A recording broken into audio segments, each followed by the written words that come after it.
name is Bernadette, and this is baby Tiernan. He is 6 weeks old.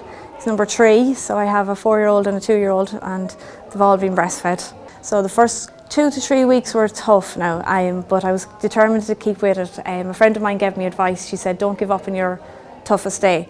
So I had a couple of really bad days, but I just bear that in mind, because when you're sore and you're tired and everything's going on, I didn't want to give up on those days. So I kept with it, and thank God I did, because it changed overnight. One day got better, and then the following week I was like, oh gosh, it was like a distant memory how hard it was.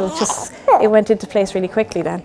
I don't have to worry about sterilising bottles, especially with the other 2 kids. Like, it's really handy that I can just pick them up and feed them when I need to, and I can put them back down again. Like I think time-wise it's actually quicker, because especially the 3rd time around now, I feel my letdown is a lot quicker. So I think feeding time, like I could feed him in 15 minutes, but I think if I was doing that with a bottle, I think it would be a lot longer. The freedom of it, like especially when it's your first. You literally head out the door with your few changes of like nappies and wipes. You don't have to be worrying about bottles, like you don't have to be worrying about where you're going to heat anything, or you can literally sit down and feed anywhere. When you first start off, you're kind of a bit conscious about it, but then after a while you don't mind.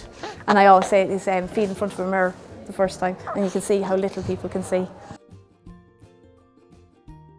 Definitely, he's completely supportive. Like he's I'd feed and then he'll take over and he'll do the burping and the changing the nappies, so he's not feeling like excluded. And he's even more in the sling. Like when I brought the sling home, because I didn't have the sling for the first 2, and I brought it home and he was like looking at it, and he's like wasn't sure about it at all. But yeah, he wore it there a few weekends now, and he's like, oh, this is what it's like to be pregnant. And I'm like, no, no, but kinda.